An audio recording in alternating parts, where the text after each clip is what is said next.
Very welcome. One of the poets who influenced me most when I began writing was Adrian Mitchell, and that influence obviously still lives on through his work, and he died just before Christmas in 2008, I think. And so this is just called For Adrian Mitchell. Your death was announced on radio but not TV, as though you weren't celebrity enough to share space with footballers and pop stars, crooked politicians and credit-crunched bankers. You were bigger than they, a poet for our times and our future, Blake's singing champion, dancing in a lyrical world, denouncing the liars, celebrating the warm heart of humanity. You like that stuff. Your death shook me out of a Monday morning reverie, the dreaming time before Christmas. I thought, oh no, not you, Adrian. We need you more than ever. We need you leading the charge on Iraq, Gaza, Darfur, Guantanamo. We need your socialist take on the fall of capital, the collapsing cash cows mooing futile laments as they sink into deep grass, emitting high-octane farts, stinking of untrammeled greed. We need you, pointing the alternative to spend, spend, spend, which is surely love, love, love. But you've left us, slipped quietly away to join Blake's angels while we were busy wrapping presents. With your poems, you've left us the best Christmas present of all. A true English internationalist, patriot, anarchist, socialist, you embrace this daft, stony green island, surrounded by fish and blessed with fables. You sprinkled your funny stuffed poems with love and sense and all the good people and creatures that play within these shores. That's enough for one big stand up and say it out loud life. I just ask that you peer at us now and then from your wise heaven and wink.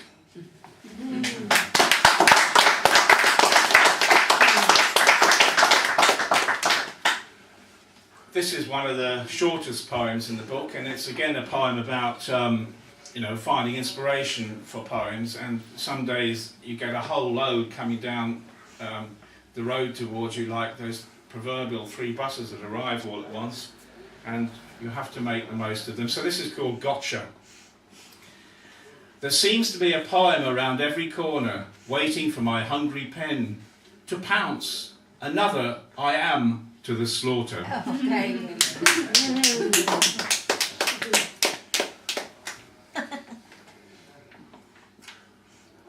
Okay, this is, I was flying back from Amsterdam to London on a plane, and the girl who was sitting next to me, who's Dutch, offered me a biscuit.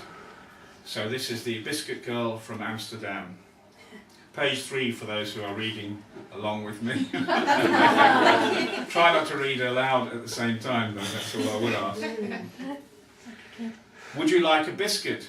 Said the girl sitting next to me on the plane from Amsterdam. Her teeth so white, I think she must eat only apples. I appreciatively take one, crunch away. They are like our English biscuit, the hobnob, I say. Her eyes widen. The hobnob? Those white teeth again as she seriously digests this important information.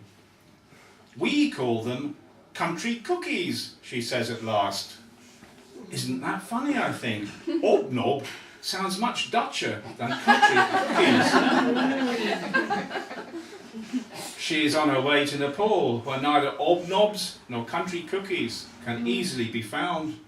Instead, she will digest the thrill of exploring fresh lands, a world experienced through young senses, opening like a giant lotus hobnob, in any flavour you like.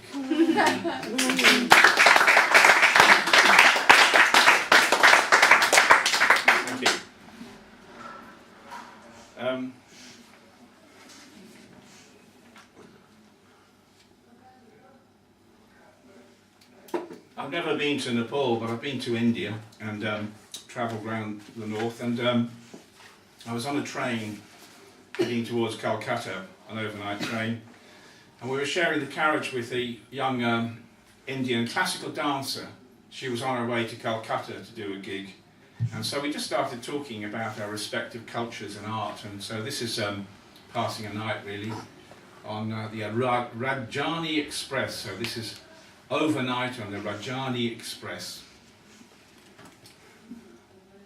"What kind of poetry do you write?" said the Indian princess, her lithe dancer's body leaning forward with interest, her meltingly dark eyes shining in the dim glow of the cabin, her river of hair shimmering as she speaks. "What kind of poetry do you write?" She commands an answer. I long to say, I write only the kind that aches for you, that mourns your unattainability and celebrates your fabulous beauty. But I tell her that my poetry is about life and love and politics and the ordinary moments that keep us sane or threaten our sanity with their insanity. The Indian princess nods, a world of understanding in her eyes. She returns to meditating while the train rattles through this strange and magical night. Sudden bridges and rivers, emerging out of darkness, a lit boat moving slowly across a wide bay, a building picked out in red lights.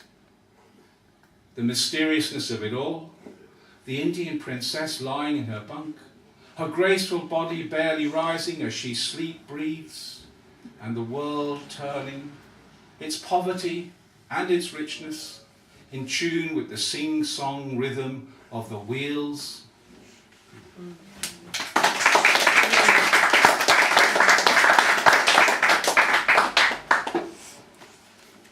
going to take you back to Cuba again.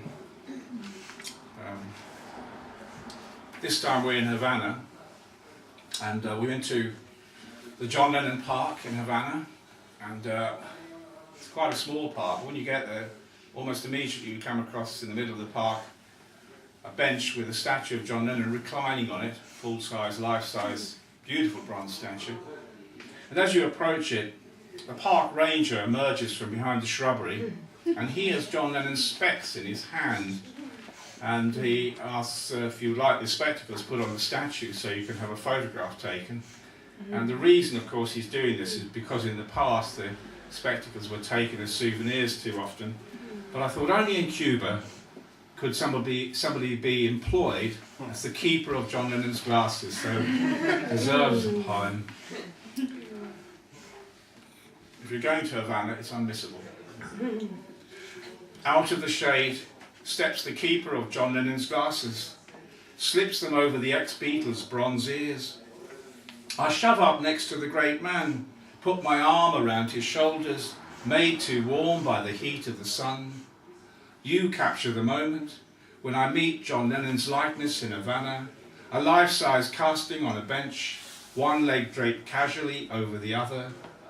I attempt to swap specs, but the keeper wags his finger. I take a moment to bless John for his life in my life. I place a coin in the keeper's palm in recognition of the sacred task he has been anointed so to do. It's not every day you meet the keeper of John Lennon's glasses. Let me take you down.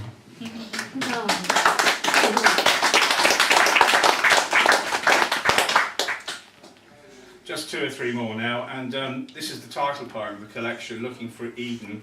And it was inspired by talking to a friend of mine who's a photographer in Glasgow, and he's got an incredibly poetic way lyrical way of speaking. Just in normal speech he says things that you have to write down and knit to use later in a poem. And over the years we've travelled around most of Scotland together. I'm a journalist and he's the photographer, so we've been a bit like Butch Cassidy and the Sundance Kid, but just with stronger whiskey probably.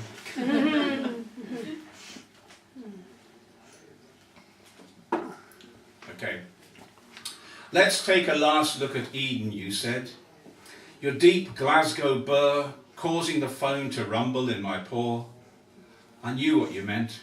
The wild what have you of Campbelltown, the Isle of Arran, Rainy Wick, where drinkers stand at the bar and a dog munches on crisps.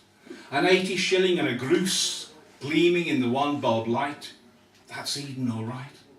Remember, you said, My fine poet of a posh Glasgow suburb with its golf club on a hill, remember, you'll live long on a diet of curry, whiskey and cigarettes.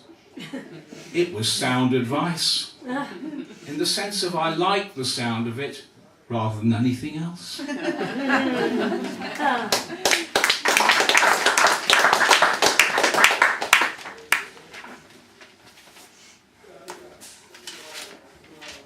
Okay, so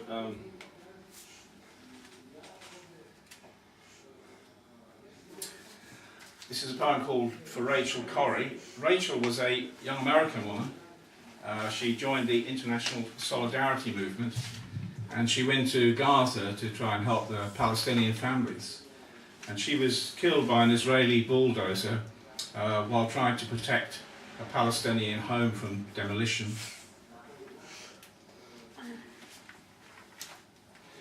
And so this is Rachel. She could be anybody's sister, anybody's daughter, anybody's friend.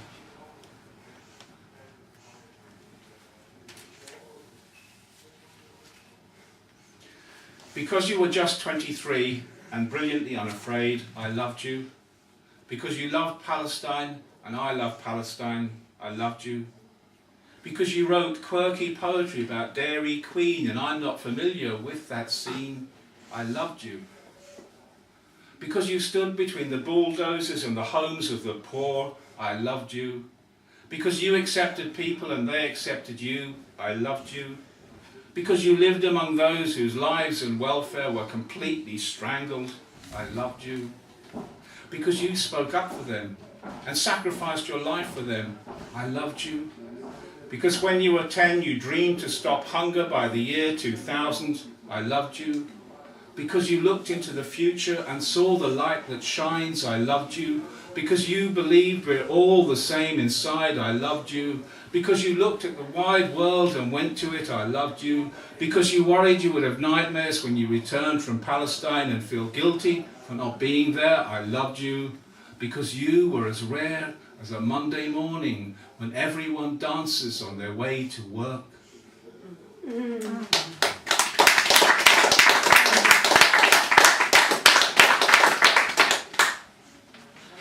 I'm going to finish with one of the other shortest poems in the book, and I was in Liverpool on Hiroshima Day and I went to see an exhibition of Picasso at Tate, Liverpool, and I'd just been communing with John at the usual places you commune with John in. Some of them are licensed premises, of course. And so this is Angels in Flight.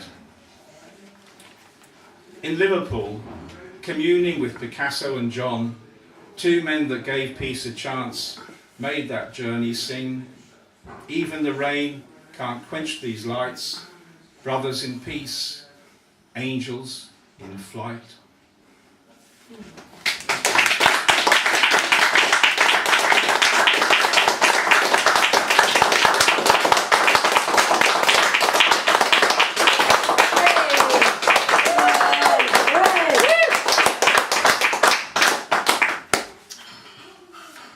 Thank you very much. I'd like, before we close the evening, to ask some more applause for the guests that have joined me here tonight. So we've had Mr. P.R. Murray,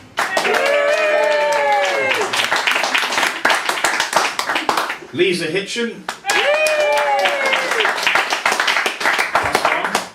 Emil Sercombe,